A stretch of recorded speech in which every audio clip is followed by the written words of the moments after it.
Math 3 Lesson Summary Video. More features, more functions. This lesson is a solidify understanding task, which takes concepts developed previously and helps you formalize those ideas. The purpose of this lesson is to learn how to graph, write, and create linear absolute value functions by looking at structure and making sense of piecewise defined functions. We start off with Michelle. Michelle likes riding her bike to and from her favorite lake on Wednesdays. She created the following graph to represent the distance she is away from the lake while biking. The questions ask us to make observations about Michelle's bike ride.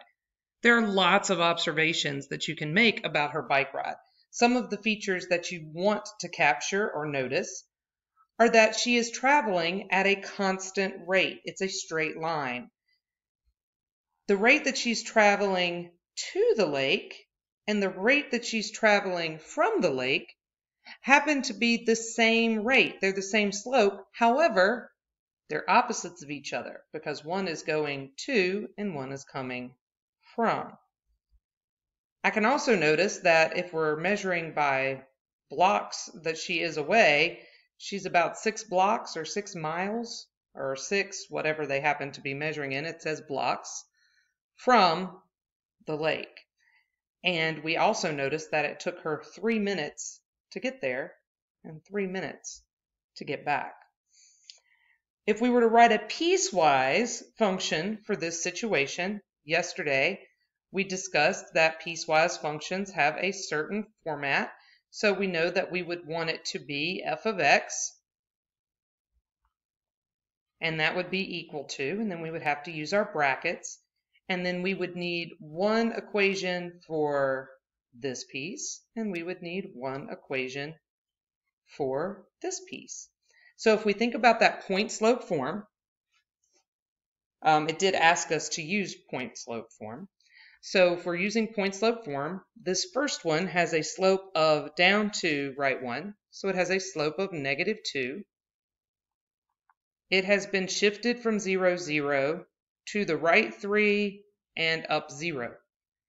So right 3 is going to be -3 and plus 0 would be out here.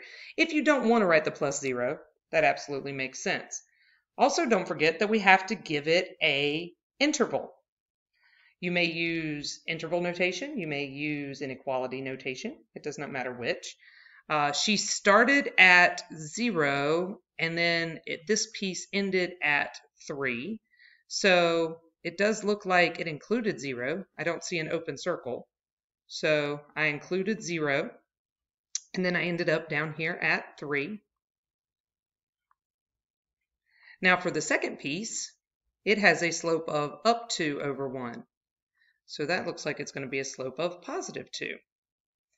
It also shifted from 0, 0 over 3 spaces. So that's going to be x minus 3 and up 0 because both of them shifted to this point. And this one's interval happens to go from 3 to 6.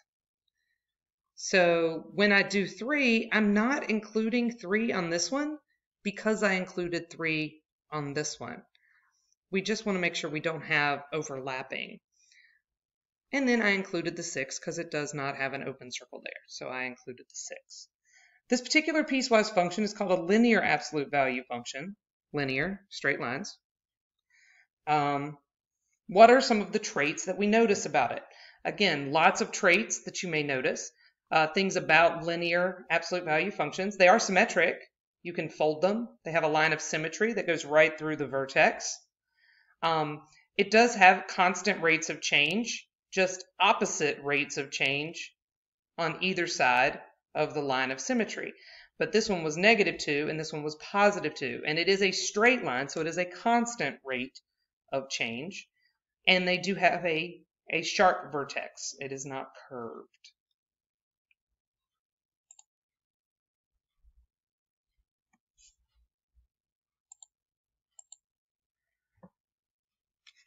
When you flip the page, it wants us to look at a couple of different situations. all right? We want to graph the function f of x equals x. So that is the line, you know, all the points, 1, 1, 2, 2, 3, 3, 4, 4, 0, 0, negative 1, negative 1, all of these points. So if we were to connect all of those points, we would get a graph that looked something like this. And then on the same set of axes, graph g of x is equal to the absolute value of f of x. So seeing this f of x in here might bother you. So I can substitute what f of x is equal to and say that g of x is equal to the absolute value of x, if that's something that maybe I understand a little bit better. Don't forget, you can always make a table to help you graph if you need to. But the idea here is that whatever came out of f, I'm going to plug into absolute value and take the absolute value of it. If you recall, absolute value is defined as a distance from 0, but practically we know whatever number you plug into the absolute value, it makes it positive. So when I look at the outputs of these, all these y values are positive. So when I take the absolute value of them, they're just going to stay positive. So this side of the graph ends up looking exactly the same. Plug in 1, I get out 1. Plug in 2, I get out 2.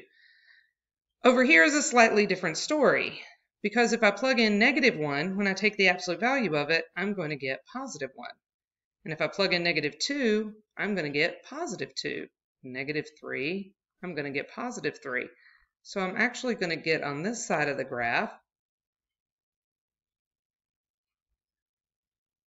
the graph is going to come up this way. Absolute values have a V shape.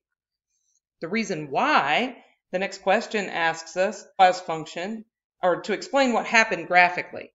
Well, graphically, this side of the graph reflected over the x-axis to give us this. Everything that was negative became positive. Now, if we were going to write a piecewise function for that, remember our piecewise functions for g of x. So g of x is equal to the piecewise function. So when x was a negative number, when it was less than 0, we actually ended up having to take the opposite of x. Because if it was negative 2, we did positive 2. If it was negative 3, we did positive 3. But if x was positive, or 0, whatever we plugged in, it stayed the same. So we do get a piecewise function that looks like this. If we think about it from a table perspective, f of x, if I plug in negative 4, I get negative 4, negative 3, negative 3, negative 2, negative 2, negative 1, 0, 1, 2, 3. But when I take the absolute value of it, which is what g of x wanted me to do, these negative numbers become positive. The numbers that were already positive just stay positive.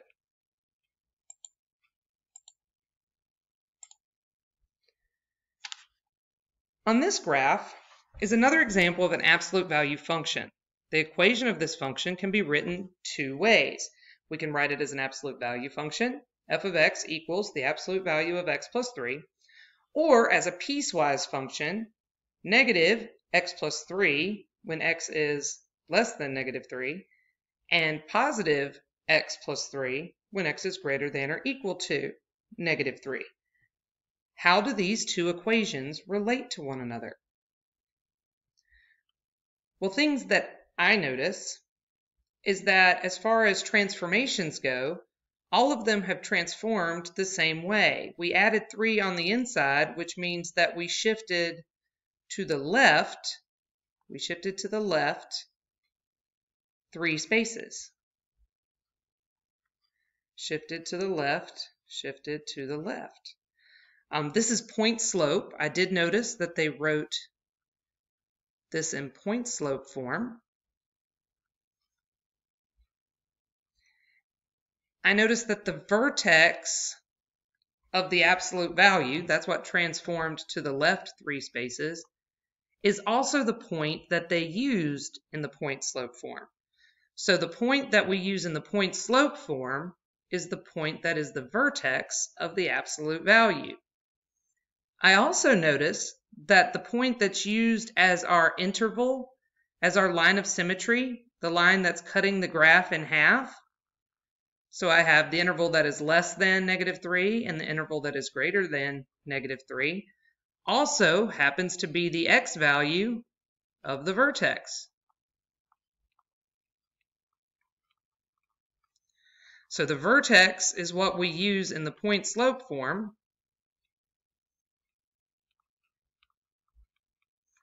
I notice that the absolute value has a slope. The absolute value slope is always out front. When there's not a number there, we understand that that is the 1. And out here, we also had the understood ones. But when we break it into a piecewise function, the slope of the absolute value becomes the slopes of the piecewise, but one is positive and one is negative.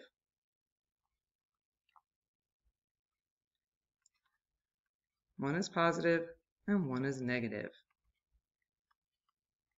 So they are the opposites of one another.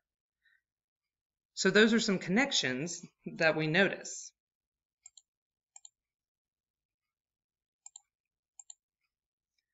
Now complete 10 through 15, using what we have discussed to connect the vertex of the absolute value function to the point-slope form of the piecewise function. Make sure you capture, in your own words, how this helps you to write an absolute value function as a piecewise function. And also make sure you capture in your own words how this helps you to graph the absolute value function.